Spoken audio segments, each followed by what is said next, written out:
ప్రభువైన యేసుక్రీస్తు నామములో మీకందరికీ శుభములు. మరి ఈ దినం మనము మన యొక్క శ్రమకాల ధ్యానాల్లో 8వ దినానికి చేరి ఉన్నాము. అనగా మన యొక్క సిలువ ప్రయాణంలో 8వ దినానికి చేరి ఉన్నాము. పాడతావా? ఈ సమయంలో మరి మనం ధ్యానం చేయక మునుపు కీర్తన ఇక్కడ మా దగ్గర ఉండి మాకు హెల్ప్ చేస్తున్న కీర్తన మాచవరం సంఘానికి చెందింది.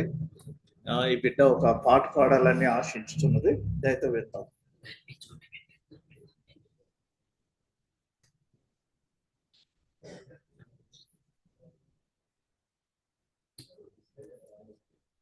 నా కోసమా నీ సిలువ యాగము, నా కోసమా నీ ప్రాణ త్యాగము, నా కోసమా నీ సిలువ యాగము, నా కోసమా నీ ప్రాణ త్యాగము.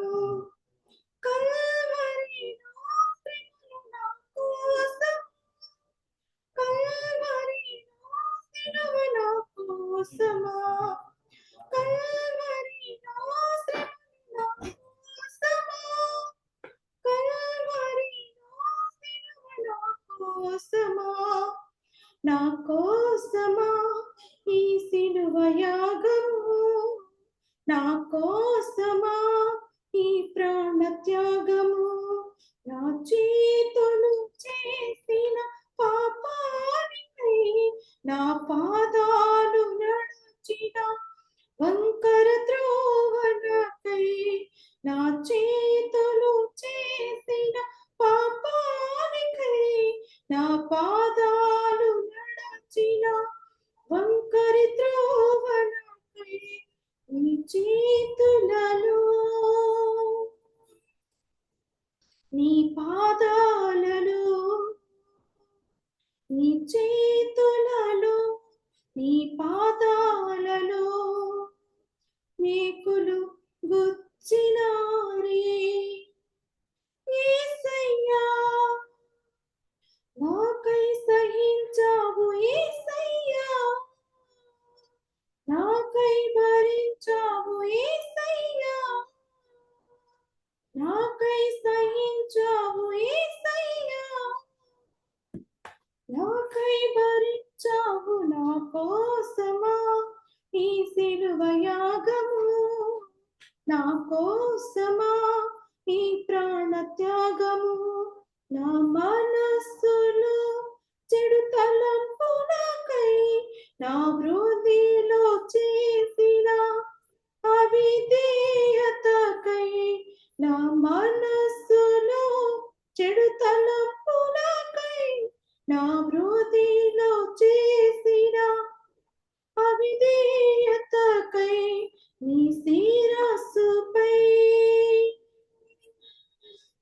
నీ శరీరముపై, నీ శిరస్సుపై నీ శరీరముపై ముళ్ళను గుచ్చినారే యేసయ్యా, నాకై సహించావు యేసయ్యా, నాకై భరించావు యేసయ్యా, నాకై సహించావు యేసయ్యా, నాకై భరించావు. నా కోసమా ఈ సిలువ యాగము, నా కోసమా ఈ ప్రాణ త్యాగము, నా కోసమా ఈ సిలువ యాగము, నా కోసమా ఈ ప్రాణ త్యాగము.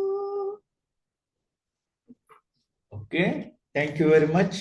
చక్కటి పాట పాడి వినిపించిన కీర్తనను అభినందించున్నాం. ఈ సమయంలో మరి మనం ఈ దినం మన ధ్యాన వాక్యము నిర్లక్ష్యం, నెగ్లిజెన్స్, లెక్కలేనితనం. ఇది దానికి సంబంధించి యెషయా గ్రంథం 55వ అధ్యాయము మొదటి 3 వచనాలు, అదేవిధంగా మత్తయి సువార్త 22వ అధ్యాయము మొదటి 14 వచనాలు ఈ దినమునకు మరి పొందుపరచబడినవి. గతంలో మరి మనము అనేకమైన అంశాల గురించి మాట్లాడాము. అందులో మరి తండ్రి మాటను పాటించిన కుమారుడు, నిన్నటి దినం ద్రాక్ష తోట కౌలు రైతులకు ఇచ్చిన ఆ ఉపమానము, ఈ దినము వాక్య భాగం ఏంటంటే పరలోక రాజ్యము పెండ్లి విందు పోలిక. అనగా పరలోక రాజ్యం అనేది ఒక పెండ్లి విందును పోలి ఉన్నది అని ఈ దినం మనం వీటిని ధ్యానం చేయనున్నాం. మొదటిగా యెషయా గ్రంథం 55వ అధ్యాయము మొదటి వచనం. తప్పిగొనిన వారలారా నీళ్ల యొద్దకు రండి, రూకలు లేని వారలారా మీరు వచ్చి కొని భోజనం చేయుడి. రండి, రూకలు లేకపోయినను ఏమియు ఇయ్యకయే ద్రాక్షారసమును పాలును కొనుడి.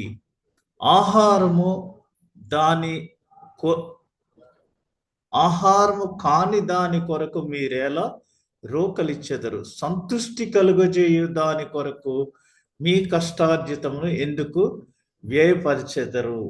నా మాట జాగ్రత్తగా ఆలకించి మంచి పదార్థము భుజించుడి. మీ ప్రాణము సారమైన దాని యందు సుఖింపనీయుడి. చెవియొగ్గి నా యొద్దకు రండి, మీరు వినిన ఎడల మీరు బ్రతుకుదురు. నేను మీతో నిత్య నిబంధన చేసేదను, దావీదునకు చూపిన శాశ్వత కృపను మీకు చూపుదును అని ఇక్కడ మనకి ప్రభు రండి, నా దగ్గరికి రండి, రమ్మనుచున్నాడు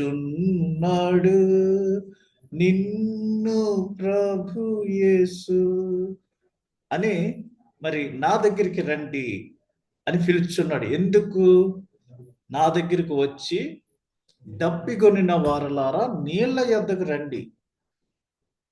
ఎవరైతే దప్పికొంటారో వారు వచ్చి దాహం తీర్చుకోండి అని, నా దగ్గరికి రండి అని పిలుస్తున్నాడు. Come to me. నా దగ్గరికి వస్తే మీరు దప్పికొంటే మీకు నీళ్ళు ఇస్తాను. ఆ నీళ్లు తీసుకుంటాం వల్ల మరలా దప్పికొనరు. అదేవిధంగా మీరు వచ్చి కొని భోజనం చేయండి. మీ దగ్గర డబ్బులు ఉన్నా లేకపోయినా పర్వాలేదు, ఏమి అడక్కోకుండానే ద్రాక్షారసమును పాలను కొనుడి. ద్రాక్షారసం దేనికి సాదృశ్యంగా ఉందంటే ప్రభు అయిన యేసుక్రీస్తు యొక్క రక్తమునకు సాదృశ్యంగా ఉంది. మరి పాలు అది పరిశుద్ధతకు గుర్తుగా ఉంది. ఇక్కడ ద్రాక్షారసం ఏమీ డబ్బులు ఇవ్వక్కర్లేదు. పాస్టర్ గారు ఏం చెప్తారు? ఈ పరిశుద్ధ బల్ల అందరికీ ఉచితం. మనం హోటల్కి వెళ్తే భోజనం చేయడానికి డబ్బులు కట్టాలి, కానీ ఇక్కడ ప్రభు ప్రసాద విందులో పాల్గొనటానికి ఇది అందరికీ ఉచితము. అందరూ దీంట్లో పాల్గొనవచ్చు అని పాస్టర్ గారు చెప్తారు. ఆహారము కాని దాని కొరకు మీరేలా రోకలిచ్చెదరు? సంతుష్టి కలుగజేయు దాని కొరకు మీ కష్టార్జితమును ఎందుకు వ్యయపరచెదరు? నా మాట జాగ్రత్తగా ఆలకించి మంచి పదార్థము భుజించుడి. మీ ప్రాణము సారమైన దాని యందు సుఖింపనీయుడి. ఇక్కడ దేవుడు ఏం చెప్తున్నాడంటే, ఫస్ట్ దప్పికొన్న వాళ్ళరా నా ఎదుగు రండి, నీళ్లు తీసుకోండి. నీళ్లు మరి పరిశుద్ధాత్మకు, అదేవిధంగా మరలా ఎప్పుడు దప్పికొనకుండా ఉండటానికి కూడా సాదృశ్యంగా ఉంది. ద్రాక్షారసము ఆయన యొక్క రక్తానికి సాదృశ్యంగా ఉంది. మరి మంచి పదార్థం తినండి అని చెప్తున్నాడు, రొట్టె తినమని చెప్తున్నాడు. రొట్టె ఆయన శరీరానికి సాదృశ్యంగా ఉంది. మంచి పదార్థం భుజించండి. మీరన్నీ అప్పటికప్పుడు తయారు చేసుకుని తినండి, అంతేగాని ఫ్రిడ్జ్లో పెట్టి ఒక వారం రోజులు తినటం కాదు. మంచి పదార్థం భుజించండి. మీ ప్రాణము సారమైన దాని యందు సుఖింపనీయుడి. శ్రేష్టమైన దానిని మీరు చక్కగా కొనుక్కుని తినండి, అంతేగాని మీరు ఆహారము కాని దాని కొరకు మీరు ఎలా రోకలు ఇచ్చేదరు. ఆహారము కాని దాని కొరకు, సంతృష్టి కలుగజేయని దాని కొరకు మీ కష్టార్జితాన్ని ఎందుకు వ్యయపరచెదరు అని ఇక్కడ మరి దప్పిగొన్న వాళ్ళారా నా యొద్దకు రండి, నా యొద్దకు రండి అని ప్రభువు పిలుచుచున్నాడు. ఇందులో ఆత్మీయ అర్థము చాలా ఉంది. కమ్ టు మీ, ప్రయాసపడి భారం మోయిచున్న వాళ్ళారా నా యొద్దకు రండి, నేను మీకు విశ్రాంతి కలుగజేతును. దప్పిగొన్న వాళ్ళారా రండి, నా దగ్గర దప్పికి తీర్చుకోండి. మీ దగ్గర డబ్బులు లేకపోయినా వచ్చి రొట్టె తీసుకుని వెళ్ళండి, మీ దగ్గర డబ్బులు లేకపోయినా ద్రాక్ష రసము తీసుకుని వెళ్ళండి, మంచి భోజనము భుజించండి, అంతేగాని ఫ్రిడ్జ్లో పెట్టి తినవద్దు అని మీ ప్రాణము సారమైన దాని యందు సుఖింపనీయుడి అని ఇక్కడ ప్రభువు చెప్తూ, చెవియొగ్గి నా యొద్దకు రండి, మీరు వినిన ఎడల మీరు బ్రతుకుదురు. నా యొద్దకు వస్తే మీరు బ్రతుకుతారు. నేను మీతో నిత్య నిబంధన చేసేదను. నిత్య నిబంధన దావీదుకు ఎటువంటి కృపను చూపించారో అదే విధంగా శాశ్వతమైన కృపను మన కొరకు ఆయన చూపించబోయినాడు. అంతేకాకుండా నేను మీతో నిత్య నిబంధన చేసేదను. ఈ నిబంధన ఎటువంటిదంటే నిత్యము ఉంటది, ఫర్ ఎవర్. ఇవాళ నుండి రేపు వెళ్ళిపోయేది కాదు. ఈ కౌనెంట్ ఇది పర్మనెంట్ కౌనెంట్, నిత్య నిబంధన, అది చేసేదను అని ప్రభు తెలియజేస్తున్నారు. ఇకపోతే సువార్త వాక్య భాగంగా మత్తయి సువార్త 22వ అధ్యాయము మొదటి 14 వచనాలు చదువుకుందాము. మత్తయి సువార్త 22వ అధ్యాయము మొదటి 14 వచనాలు.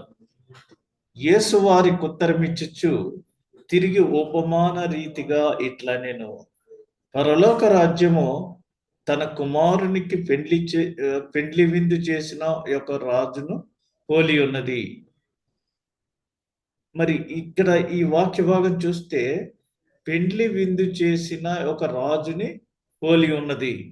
మరి రాజులు పెండ్లి విందు చేస్తే ఏ లైన్లో ఏ విధంగా ఉంటుందో అతిశయోక్తిగా మనకు అందరికీ తెలుసు. అక్కడ పరలోక రాజ్యంలో ఎవరన్నా స్ట్రాంగ్గా ఉన్నా మరి తన కుమారునికి పెండ్లి విందు చేసిన ఒక రాజును పోలి ఉంది అని ఇక్కడ చెప్పబడుతుంది. ఆ పెండ్లి విందుకు పిలువబడిన వారిని రప్పించుటకు ఆయన తన దాసులను పంపినప్పుడు వారు రానొల్లకపోయిరి. కాగా అతడు, ఇదిగో నా విందు సిద్ధపరిచి ఉన్నాను, ఎద్దులను క్రొవ్విన పశువులను వధింపబడి ఉన్నవి, వేర్ ఆర్ యు అని మరి ఆ విందు సిద్ధపరిచి ఆయన అడుగుచున్నాడు. వారు లక్ష్యం చేయక ఒకడు తన పొలమునకును మరి ఒకడు తన వర్తకమునకును వెళ్ళిరి. ప్రభు ఏమో ఇది ఇన్విటేషన్ ఇచ్చారు. ఈ ఇన్విటేషన్ని వారు నిర్లక్ష్యం చేసి, లక్ష్యం చేయక, ఈ దినం మన టాపిక్ ఏంటంటే నిర్లక్ష్యము.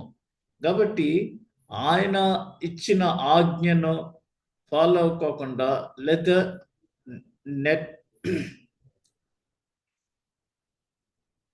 వారు అలక్ష్యము చేయక ఒకడు తన పొలమునకును మరి ఒకడు తన వర్తకమునకును వెళ్ళిరి. తక్కిన వారు అతని దాసులను పట్టుకొని అవమానపరిచి చంపిరి. కాబట్టి రాజు కోపపడి తన దండ్లను పంపి నా నరహంతకులను సంహరించి వారి పట్టణము తగులబెట్టించెను. అప్పుడు అతడు, పెండ్లి విందు సిద్ధముగా ఉన్నది కానీ పిలువబడిన వారు పాత్రులు కారు అని చెప్పి, మరి ఈ యొక్క ఉపమానం ఏంటంటే ఒక రాజు పెండ్లి విందుకి అందరినీ ఆహ్వానించిన ఆ విధానంతో కూడిన ఉపమానం ఇది.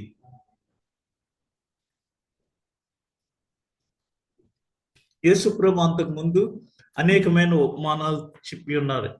ద్రాక్ష తోట ఉపమానము, మరి మరొకటేమో ఇద్దరు కుమారులు, ఒకరిని వెళ్ళి పని చూడమంటే నేను చూడను అన్నాడు, తర్వాత చూశాడు. ఆ విధంగా మరి ఆయన ఏది చెప్పినా ఒక ఉపమాన రీతిగా చెప్తున్నాడు. ఇక్కడ అప్పుడు అతడు పెండ్లి విందు సిద్ధముగా ఉన్నది కానీ పిలువబడిన వారు పాత్రులు కారు.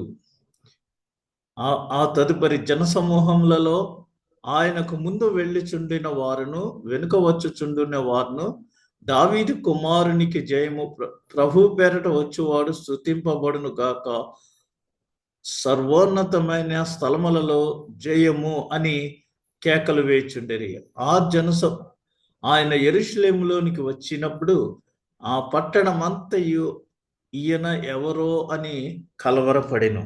జనసమూహము ఈయన గలిలయలోని నజరేతు వాడకు ప్రవక్త అయిన యేసు అని చెప్పిరి. యేసు దేవాలయంలో ప్రవేశించి క్రయ విక్రయములు చేయు వారినందరినీ వెళ్ళగొట్టి రోకలు మార్చు వారి బల్లలను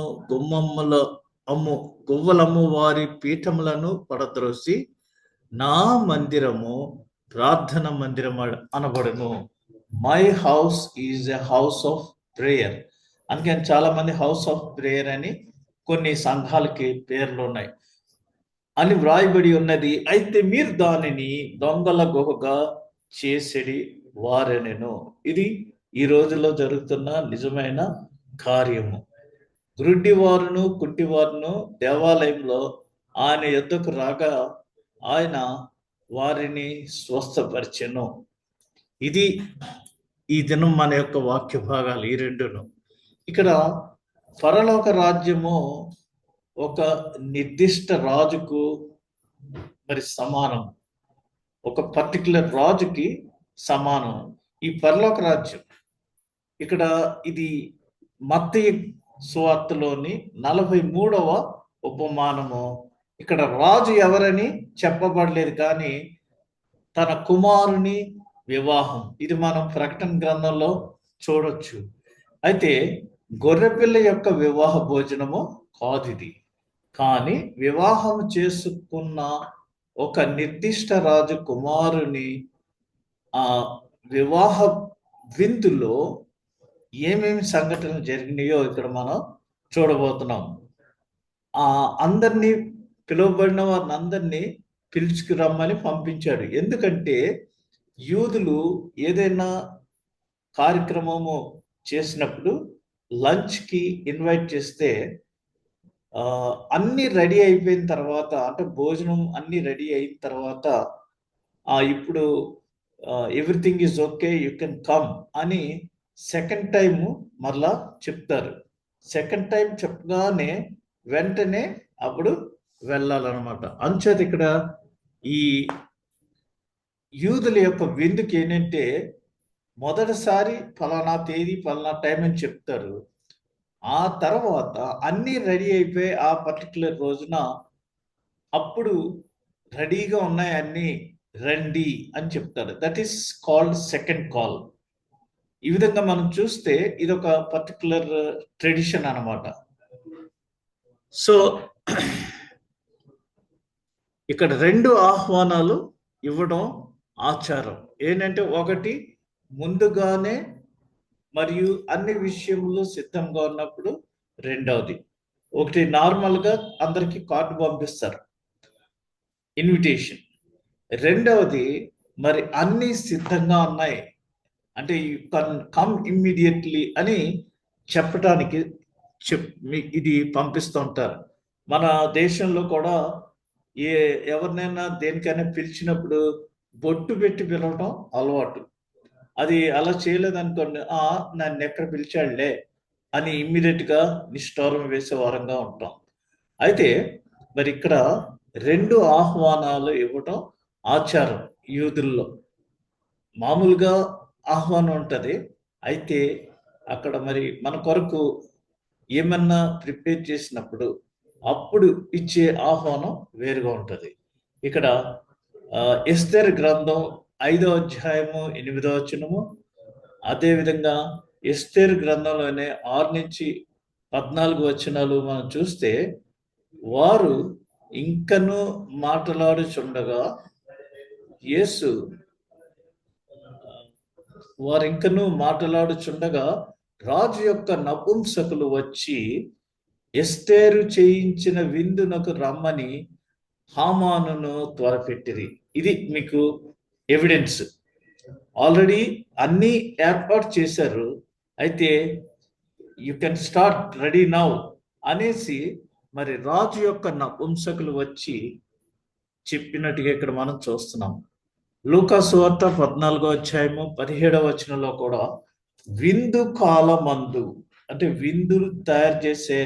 విందు చేసే సమయాల్లో అతడు ఇప్పుడు సిద్ధమై ఉన్నది, రండి, పిలువబడిన వారితో సమాధానము చెప్పండి అని, రండి రండి అని విందు కాలమున అతడు ఇప్పుడు సిద్ధమై ఉన్నది, రండి అని పిలువబడిన వారితో చెప్పుటకు తన దాసుని పంపెను.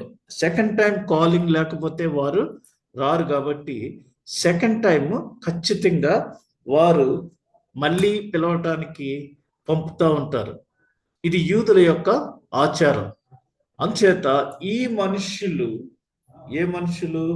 ఎవరైతే పిలువబడ్డారో వాళ్ళని ఒకసారి రిమైండ్ చేస్తుంటే వాళ్ళు రకరకాలైన సాకులు చెప్తున్నారు.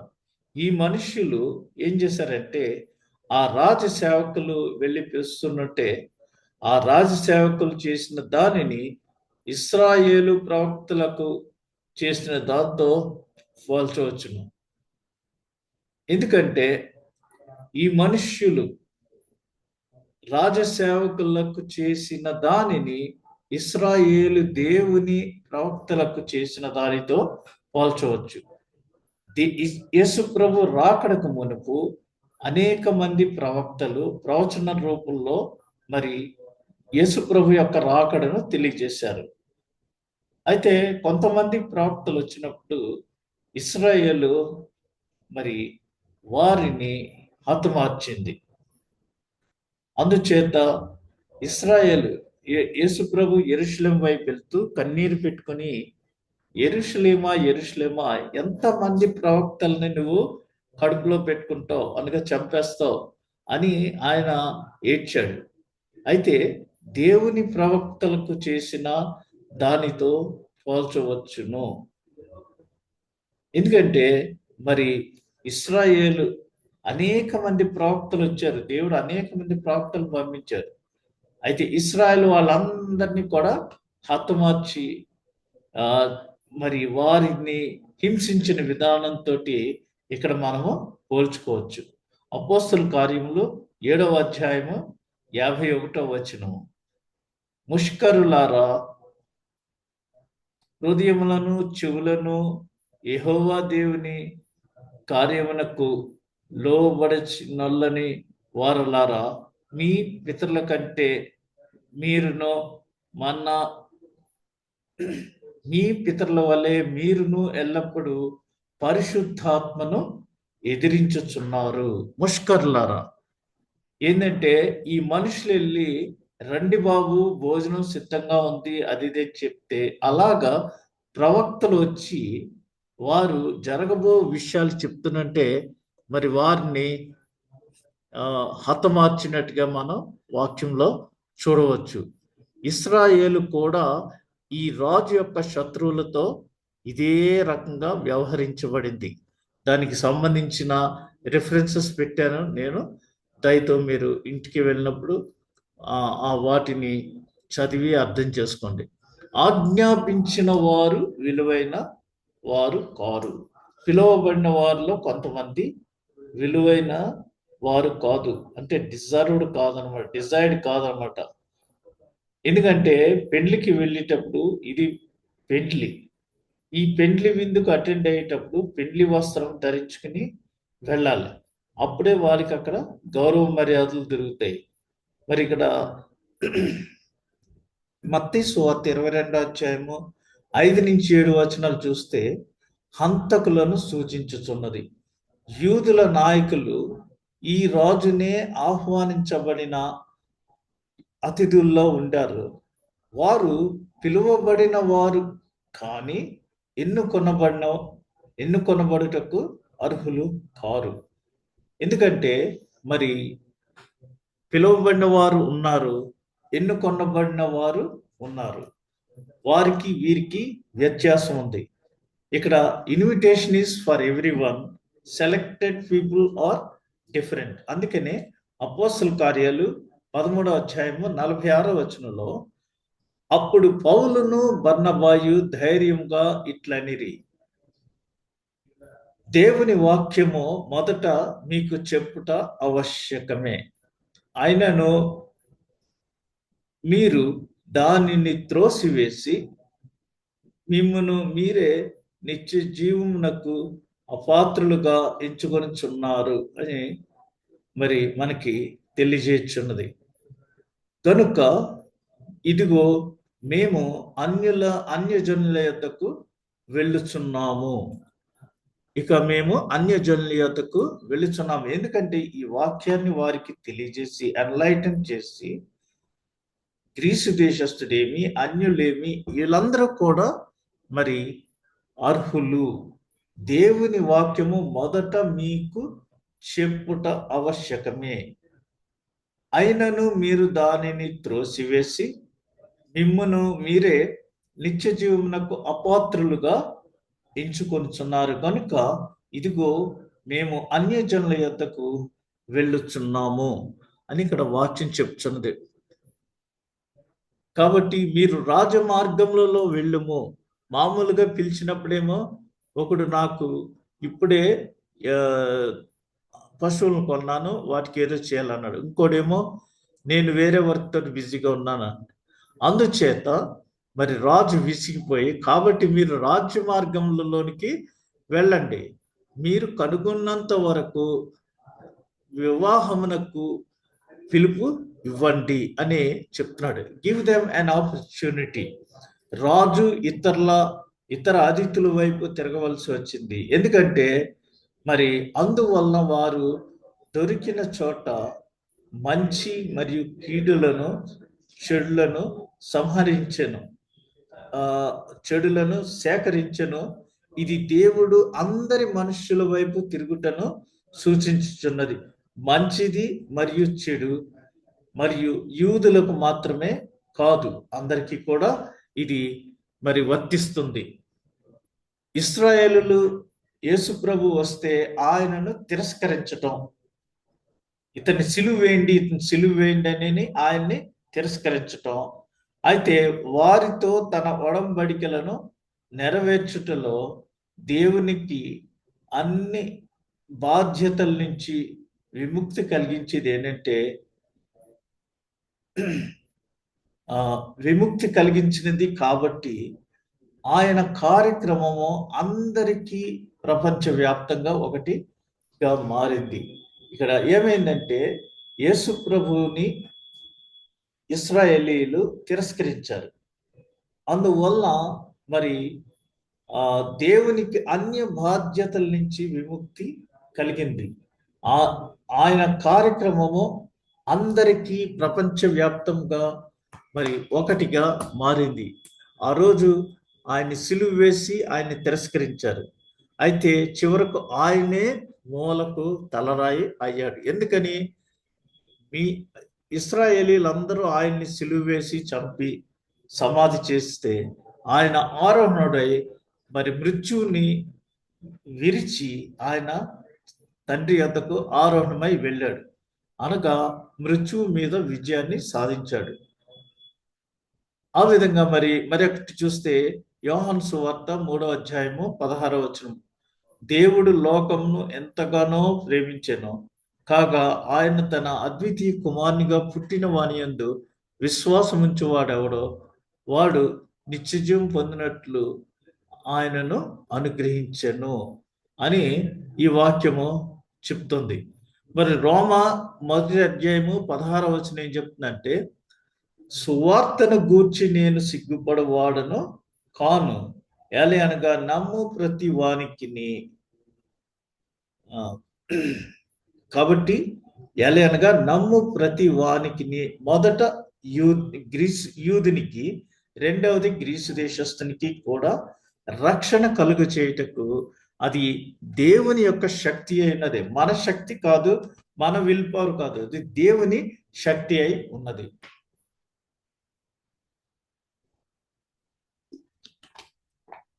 అందుచేత ఇక్కడ రాజు అవమానకరమైన అతిథులందరినీ జైలుకు పంపించి తన నేరమునకు మరి వారు చేసిన నేరాలు చెల్లించడానికి హింసను పంపెను. ఇక్కడ వివరించబడిన ముఖ్యమైన భాగం ఏంటంటే క్రీస్తును తిరస్కరించు వారికి శిక్షను, వారి యొక్క శిక్షను ఇక్కడ మరలా బోధించుచున్నది. అందుకనే నేను ఈ వాక్యాలన్నీ రాశాను, రెఫరెన్స్ వాక్యాలన్నీ. దాంతో మీరు తర్వాత అవన్నీ పెట్టుకుని మీరు స్టడీ చేద్దరు. కానీ చాలా మందిని పిలిచారు, కానీ అందులో కొంతమందినే ఎన్నుకున్నారు.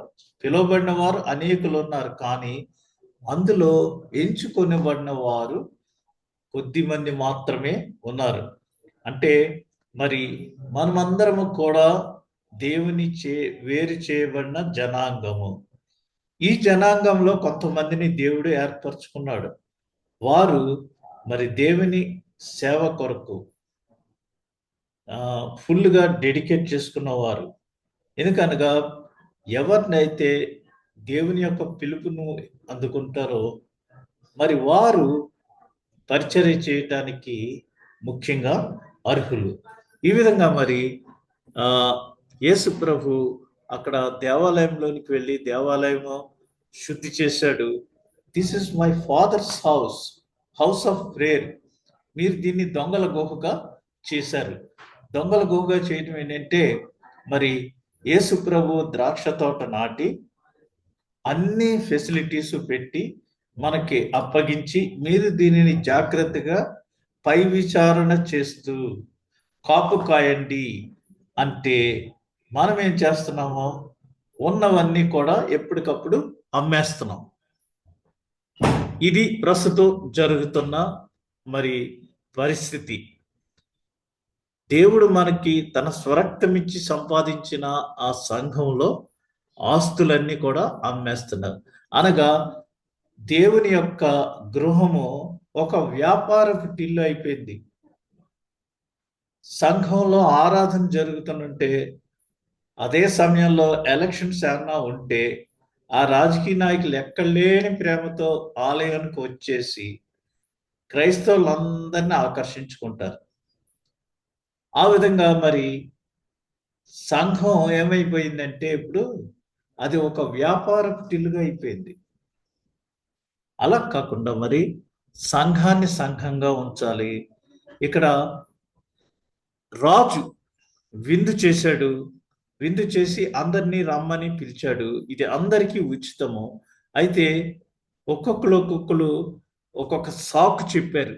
ఇవాళ నాకు టైం లేదు, ఇవాళ నాకు డ్యూటీ, రేపు మా వాళ్ళకి బాగాలేదు, లేదా నేను కొత్త ఎడ్లు కొన్నాను, లేదా ఇంకా ఏదేదో సాకులు చెప్పి అందరూ కూడా మరి ఆ పెండ్లి విందుకు రాలేదు. అప్పుడు రాజు కోపం వచ్చి రాజమార్గాన్ని పోయి ఎవరు కనపడితే వాళ్ళని తీసుకురండి అని మరి పిలుపునిచ్చాడు.